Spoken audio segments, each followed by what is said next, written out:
Hello, everybody. Welcome to the latest episode of FPL Affairs, the podcast that discusses our 9-month-long love affair with FPL, including the ins and outs that keep us awake at night.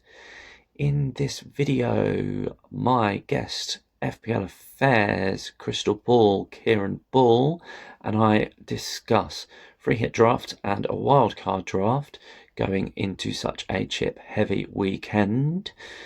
He does not have either chip active, so we look at his transfer plans as well as some recommendations for anyone else who is not using a chip. Before we get started, if you like this video, don't forget to hit the thumbs up, subscribe to the channel for all our existing content and what we have planned for the remainder of the season. Anyway, let's get cracking. And there's Mo Salah. There goes Haaland. He's on his way again. He's hungry. He scored. Ice cold precision from Palmer. Kayo Saka. That is a diamond of a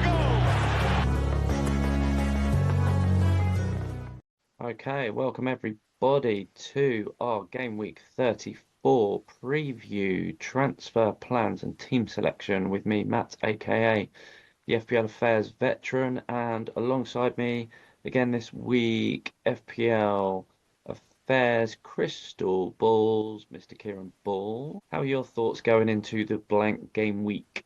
Just trying to decide who's transferring really. Say a couple of transfers to play with, but see how it goes. A few different options. Yep, we have done some free hit drafts already this week, which if you look at our idiot's guide to blank game week 34 or blank game weeks in general, then that should show up with them. We've also got a free hit draft, which I've already mentioned, and a wildcard draft in there as well. But let's get cracking. Yeah, so our transfer plans and team selection. So, do you want to talk through yours first? Yeah, so start off with Leno in goal, because obviously against the worst team in the Premier League this season, Southampton. Jack might not like me saying that. Got Sessegnon, because again against Southampton, and he's been getting quite a few returns. He's been playing a bit more forward. Kanate, as Liverpool against Tottenham. And he actually the weekend just played. Say he was registering quite a few shots on target, to be honest. And I don't know, that's obviously where he got his bonus points from, I believe. He got up to his 9 bonus points, or up to his 9 points overall. And then Ultnori, because obviously he's playing Leicester, the second worst team. Salah is, I think you've always got to have Salah, and even if he's having a bit of a damp squib at the moment with a few games. Murphy, Barnes, because they're both on form against Ipswich at home. Iwobi is Southampton again, and he seems to be getting a few returns lately. And then Semenyo was more of a bit of a punt, but it's either between, obviously, I probably bench him and play Lawson, to be honest. And then obviously Isaac and Cunha, because they're both again against Ipswich and Leicester. And Isaac was the captain because it was a bit of a toss-up between him and Strand Lawson, really. But I think I went with Isaac. Because I thought it just seems to be more, well, not lately, but he seems like he's more of a regular. But obviously more regular getting the points basically. And that's that really. Now on the bench, obviously Sal's, because Forest have been quite good defensively up until the past few game weeks. Kirkaz, again, he's another one that gets forward. Obviously gets the crosses in. So, and then Milenkovic is again, he's another one that obviously can get quite a few assists, to be honest. How did you sort of approach when starting to put the draft together? Like, did you focus initially on fixtures, or did you pick players on form? That was a bit of a mixture of both, really, looking at form and fixtures. But as you can see there, quite a lot of them have quite good fixtures, to be honest, and quite a lot of them have been getting returns lately as well. So it's a bit of a mixture of both, really. Out of interest, before I show mine, any particular reason triple Newcastle attack as opposed to having one of their defence or double defence? It's Bearing in always mind the they're thing, home to obviously, Ipswich. with the midfielders and the attackers, you've got a higher point ceiling. So it's more just that, and with obviously Barnes and Isaac and Murphy all getting points for fun at the moment. So it's just one of them, basically. You're not worried about Gordon placing them for minutes or starting spot? Yeah, say at the moment he's only been coming on off the bench, hasn't he, at the moment? But yeah, that could be a worry. But yeah, I think at the moment Barnes is in quite good form. I'll be very surprised if he gets benched at the moment. And Murphy very very similar as well. So I think I think they'll still at least get some minutes, but they might not. If Gordon does come back, they might not get as many. Mm. I think against Ipswich, even say if Gordon did start as instead, even if say one of them pair didn't come on till 60, 70 minutes or something, so I think I guess tied Ipswich could still get something. Yeah, certainly looking careful. You've got triple Wolves, triple Fulham, triple Newcastle, really targeting the relegated sides, and then Bournemouth assets against Manchester United, who've made Probably the it best at the moment. made it crystal clear where their priorities lie. And then Liverpool double, hoping to confirm the title. But again, Tottenham Yeah, all over the shop at the moment. yeah, So like Manchester United, their priorities in Europe. yeah, They're not that's they're what I not mean. making Europe via the league, and they're not getting relegated from the league. So yeah, their season in the league's done and dusted. Mm. So again, I would say say I think Liverpool could get quite a bit against them at home, to be honest as well. I think that's why there's been, and mentioned it with Barry as well, while Liverpool have been limping towards the title, is because they've been so far ahead, and Arsenal and chasing pack haven't really hit sufficient consecutive back-to-back win to No, haven't made any ground. to make the ground. So they haven't necessarily needed to force it. But we'll move on to mine. See what's similar, what's slightly different. So yeah, Leno's the same in goal. I've gone for this being my current one, which is still up in the air. I've gone for Cucurella at home to Everton because Everton don't tend to score a huge amount and Tarkowski's out, so their defence may not be as secure, and Cucurella has scored several goals this season. I've got him penciled in along with Trent, which is a high risk one. He might start. The sort of romantic aspect storyline is that he starts because they can win the league from it and then maybe does an hour and gets taken off for Bradley. Aït-Nouri, which I think is going to be a popular pick across the board because Leicester struggled to score and Aït-Nouri got back into the attacking returns in their last fixture at Manchester United.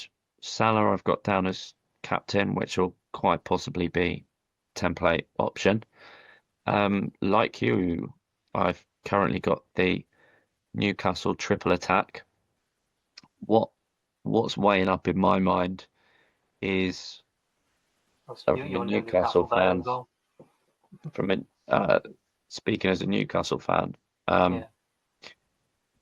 that I envisage will still, despite the Villa performance, I think that'll be the front three because Gordon coming off the bench, he hasn't really done anything as of Mm. yet. And Barnes has got the most returns lately and is the one on the best form. So I imagine he'll start on the left. Murphy's the only really preferable right-sided one. And in the last few games, it's been Murphy that's come off instead of Barnes. And then Barnes has I switched thought the over same to the thing. Yeah. right. So I would arguably say that people questioning about minutes risks, I'd possibly say based on recent substitutions in recent games, that Barnes's minutes are arguably more secure than Mm. Murphy's because of how he's performing. And I've had Murphy in my main team up until last week, so for a free hit purpose, I'm very much leaning towards Barnes. Murphy may stick in there. The alternative, I'm thinking about Fabian Schär because he's got some attacking returns twice of late. Um, Mm. 2 goals and an assist against Leicester as well. Yeah, he's playing well. But he did go off against Villa with suspected hamstring, and Mm. as yet, it's uncertain how severe it is. So that I'll be keeping an eye out for the press conference at the end of the week, because I may be considering him with Barnes and Isak and an alternative for Murphy in midfield. But that's that's still to be decided. With Clivert returning and on penalties, Manchester United's priorities, I think he's highly likely to be in my final draft. And Burmo's a tricky one because Brentford have got good fixtures 35 onwards, but this is a free hits a 1 week punt. Mm. And Forest away is not the easiest of fixture, so I'm sort of wary, am I putting him down simply out of, is it too knee jerk from his 18-pointer at the weekend? I think a lot of people do. Getting a second Liverpool midfielder like Luis Diaz is an option, an alternative there. Both as well. Interesting how neither of us have got Cole Palmer in Yeah. our Yeah. draft. Isak secure up front for me.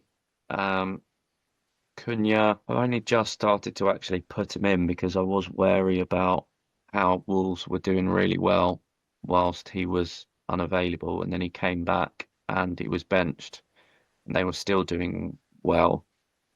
But I think he's come in because of an injury to, and my mind's gone blank now. Bellegarde, is that right? Could be, yeah, I'm not too sure. Yeah, what I remember is what he said that he wasn't going to change the team. The manager said, obviously, Wolves manager, but he obviously might have had to now because of that injury, like you just mentioned. Yeah, so definitely either Cunha or Strand Larsen up front alongside Isak for me. No. The only worry with Cunha, I'm thinking, so obviously, you've got all these rumours going around that he might be going to Manchester United as well. But then how much of that is hoax? But he has Yeah. come out, he has already this season come out and said that he won't be there next season. Mm. Then So, the manager might not want to play him because of that. It might not be good around the rest of the team. mm, well, like you, I've also got Sessegnon and Kirkez, although I've Yeah. got Sessegnon currently on the bench.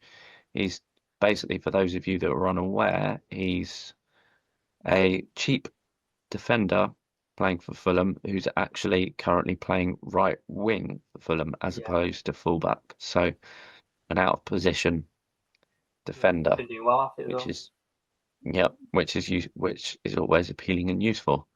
And I've actually got Liverpool Fulham completed with Raul Jimenez because Muniz is rumored to be injured, so that'll be monitoring because his minutes could be secure.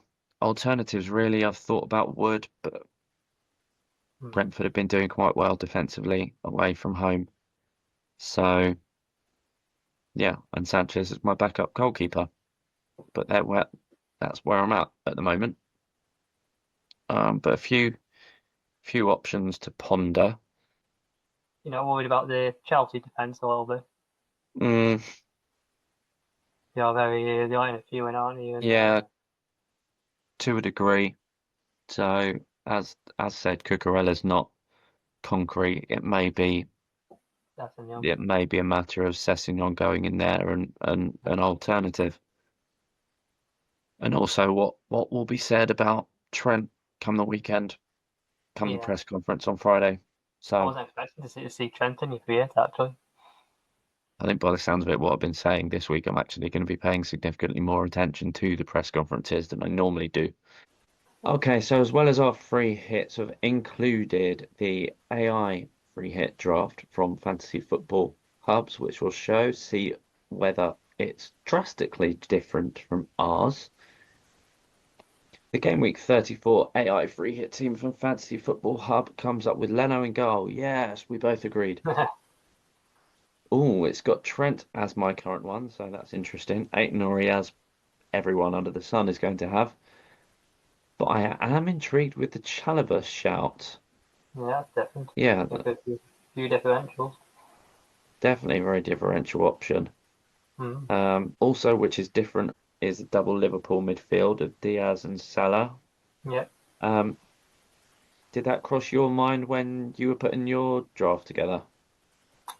I'm going to be honest, it didn't at all, just because of the rotation again with Liverpool attackers. I've just, the only person I've ever stuck with is obviously Salah, and I've dabbled with Arnold as well before his injury, but it didn't even come into play. Diaz into my head. It stuck with the Barnes shout. Cole Palmer included, I guess, Another because there's surprise. so few um, premiums with fixture that if the money's there, the AI's just decided to select him anyway. Plus, he's at Yeah, home. Would you consider, because you're not playing your free hit this week, are you? no. He's barely been played the week. The current one at the moment going on. Mm. Would you consider Palmer at all? Not at the moment, no, with how his form is. And again, Everton haven't been conceding tons of goals. The defence hasn't been too bad, has it really? I know they're obviously at Chelsea, but yeah, Chelsea's form at the moment. I want to put him in a 3-8 team. Mm. I'm surprised actually looking down on the bench as well that this AI really seems to like the Chelsea playing at home to Everton fixture Yeah, as Cucurella is on the bench. Um, finishing off the midfield, actually, Barnes, which both Kieran and I had in our drafts. Isak Cunha and Evan Nilsson of Bournemouth up front. Evan Nilsson's actually he's one that I'm considering again because he's playing that Manchester United defence and Amorim effectively come out and said he's playing kids in the league. And on the bench, Flecken in goal, I guess just for budgetary reasons. And then Semenyo, another Bournemouth attacker. yeah, Akamati.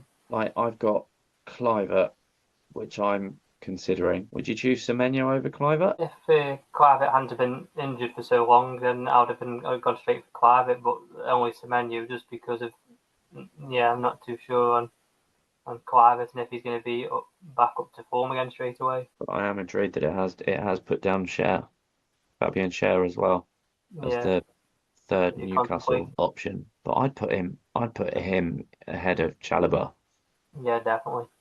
for me personally. Okay, I as a Um, Chelsea fan. yeah. What was also noticed was about wildcard chip.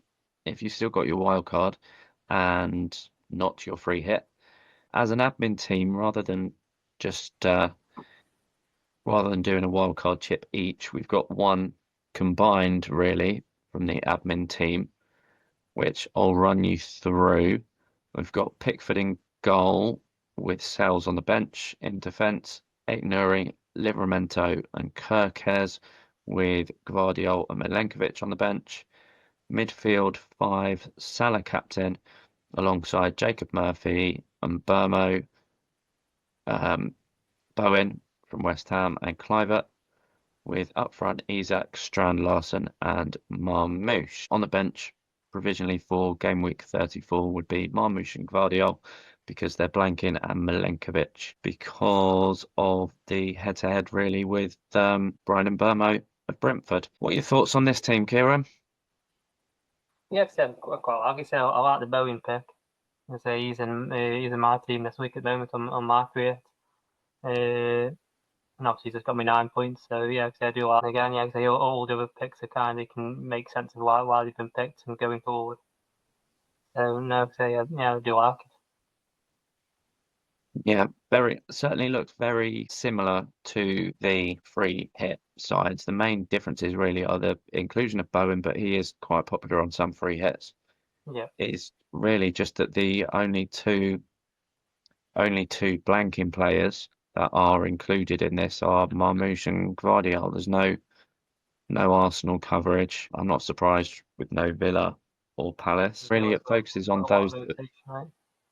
Sorry, what was that? Villa got a lot of rotation at the moment. You don't know who you're going to get in the lineup, as we've seen tonight again with Watkins being benched. Yeah, I'd say Palace are on a bit of a downhill, I think, at the moment. And they've obviously got the FA Cup at the weekend as well. Yeah, so that would be risky. And at time of recording, it's Tuesday night whilst the Man City Aston Villa game is playing at the moment. It'll be interesting to see the Palace and Arsenal lineups tomorrow, particularly Palace, as you said, with the FA Cup at the weekend. Could be a couple of rotations. I've also included, following this wildcard draft, the AI wildcard draft from Fantasy Football Hub, which is showing up as Newcastle's Nick Pope in goal with Areola on the bench, double Forest defence in Milenkovic. Nico Williams is currently on the bench. Trent and Ryan Aït-Nouri in the back two alongside Milenkovic. And Mykolenko of Everton on the bench with Nico Williams. In midfield, Salah captain, Palmer and Burmo and Jacob Murphy. So different shout for the Newcastle midfielder between the wild card and the free hit. It's included in Burmo because Brentford have got some really good fixtures coming up after the Forest one. Evan Nelson's still in and Isaac up front, unsurprisingly. But they've gone to include Chris Wood in there. What are your thoughts about Chris Wood since his return from injury? So you got that goal the other day, didn't he? And he had another one chalked off for offside. So it seems like he's getting back into the stride. And I think he's obviously put him in there because he got the chance of the double as well, haven't you? Which isn't a bad double, really, if you look at it, left and left arm. Unlikely for blanks as well. I'm surprised they didn't put one of the Wolves attackers in there, really. Yeah, that surprised me, but yeah. But again, Evan Nilsson's in good form as well, and the possibility of the double as well. So I kind of see why it's put a few of these in because of the potential. So again, if you look at it, Wolves double is. I think I'd take Wolves double over Bournemouth's double. Everton's fixtures are a little bit inconsistent. I think they've got good home fixtures, though. I think that as well as Ipswich at home, they've got another. Like I said, Everton defence hasn't been too bad. Just the attack's not the best. Yeah, it's definitely worth considering some of those. I think there's quite a few popular names and ones that are on form. But yeah, do you actually know anyone that's still got? Oh, actually, thinking about it, former admin member Ben. I think he's still got. I was about to say Ben. He's got quite a few chips still left. Yeah, he's still got his wild card left. I wonder if he's planning on making it in game week 34. That will have to. Off the top of my head, I think he's got his wild card. He's triple captain, 3 left. I think he's got them 3 still left. You're gonna run out of weeks to play them. I know. So I'm wondering if he's doing his 3 and 34, and then you've got the other ones for the other week. There was a double game, can't you? Triple captain or something for 36. Well, transfer top 3. So for those people that have not got their free hit or not intending on using their free hit this week or wildcard either, we've got a quick list of suggested transfers in. So just to point out, this is not necessarily directly for a free hit. This is more if you are going to be keeping them and staying in your team. We've gone for in goal, Sells of Nottingham Forest and Sarr/Bentley of Wolves. Reason we've got sort of both is because of question marks surrounding Sarr's availability. In defence, Aït-Nouri, Kirkez and Milenkovic as the top 3 defenders of choice for us. In midfield, and Burmo, Kluivert and Bowen. Up front are Wolves forward. And this is done before people start shouting, you haven't included Salah or haven't included Isak. These are those excluded because generally everyone's going to have them anyway. We've also put in as second choice going up front for me is Wissa, with how well him and Burmo combine together. And they've commented on how it's like playing with your mates in the playground or on the park. Have you owned both of them at any point this season, Wissa and Burmo? So I've had Mbeumo, but I haven't had Wissa. Yeah, I think, Burmo for a period unsuccessfully, then Wissa, and I actually held on to Wissa through a period of Brentford having dodgy fixtures. And then I got Burmo back in for a good run and got some good combos between them. But I it don't think I've wasn't. doubled up, so I think I kind of missed out on that one. Yeah, unfortunately, the rest of my team didn't justify. So I was having them a double up on them. I can't remember what weeks it was now, but yeah, they were sort of preventing my reds from being absolutely massive. They were, yeah, restricting it from being low. But now, yeah, I wildcarded them out in game week 30 with the view of getting at least one of them back in. Ideally, I like both, but we'll have to see what the FA Cup results throw up and the impact that has on game weeks 36 and 37, really, because free hits is going to be lowered. So we looked at these for ins. For outs, really. We struggled, and along with the admin team, we generally struggled as to list particular individuals to remove. So we kind of generally just put the outs as if you're making transfers this week, it's likely you've got no free hit or wild card left.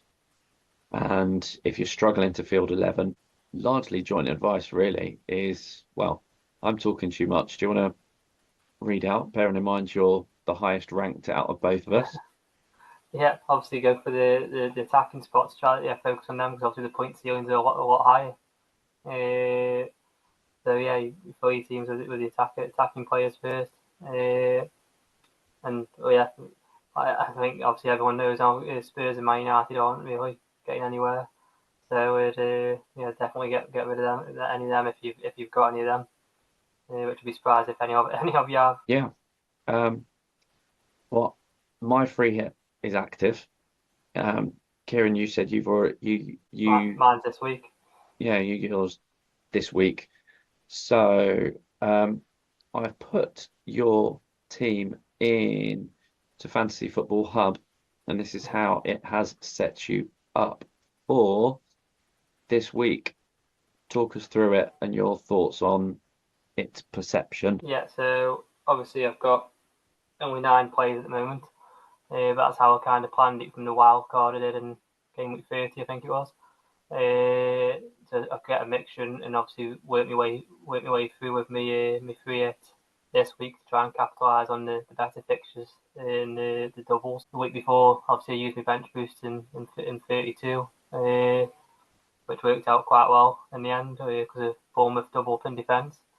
So yeah, it comes down to this now, and on my plans at the moment is obviously get rid of Mateta for either Larson or Cunha, and then either Saar or Marlon over to someone else in midfield, which is if I want to do the -4 or not, because I've only got the one transfer.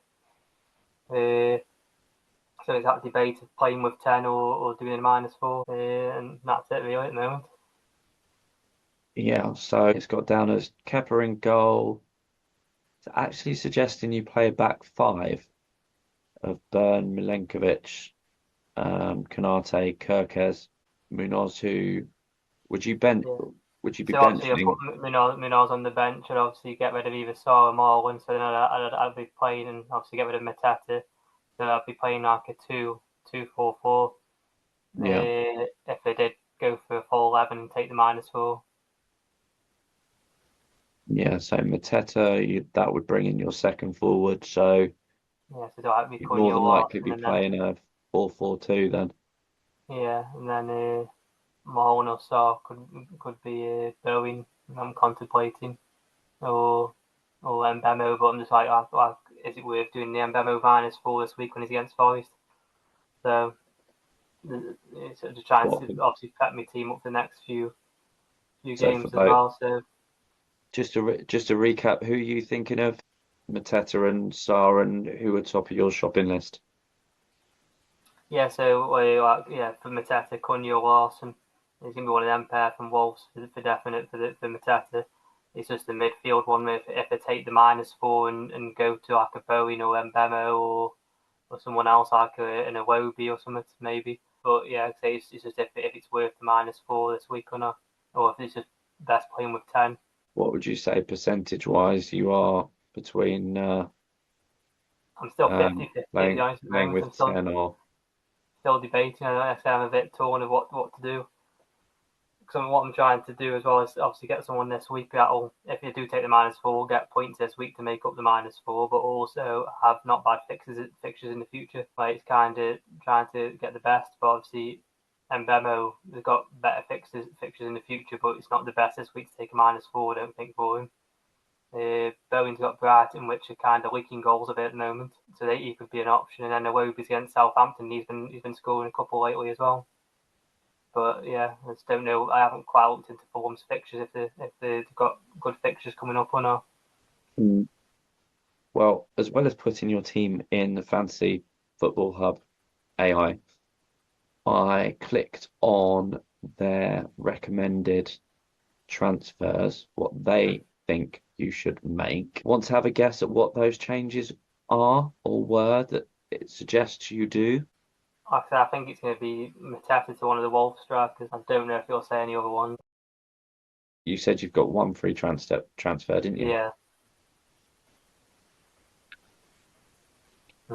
It says Marlon to Palmer and Munoz to Trent. None of them were on my radar. But then that's effectively saying play a 5-4-1. Yeah. Isn't it? Because you'd have Mateta and Marmouche blanking, so they'd be on the bench. Bit of an odd one. Would you be taking those tips? Like I said, it wasn't on my radar, so no, I don't think I would be. No. Bit perplexed as to why, but yeah. Arnold always coming back from injury and Palmer not in the best form.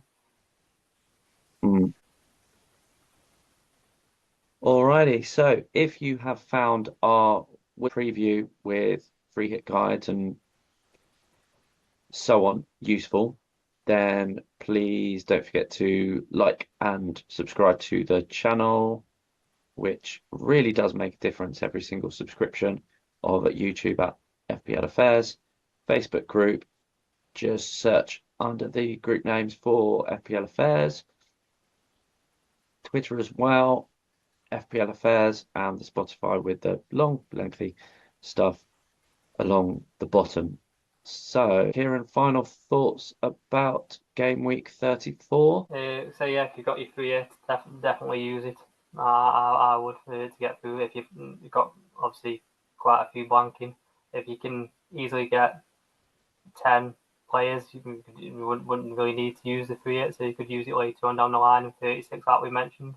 But yeah, like I say, just try to have as least blanks as possible for 34 if you can. Yeah, so in this video we included part of the Idiot's Guide to Blank Game Weeks. If you want the fuller version of that, then it was released earlier this week, the Idiot's Guide to Blank Game Week 34. And you also have our review of 33, which at the time of recording was after the Manchester City Aston Villa game, and all that was left is the Arsenal Palace one. So all I think that's left to say is thank you for your assistance this week, Mr. Kieran Ball, aka the FPL Affairs Crystal Balls, and keep your FPL affairs under wraps until the deadline before posting it and advertising it all over social media. So that's goodbye from me. May you get lots of green arrows. Bye bye.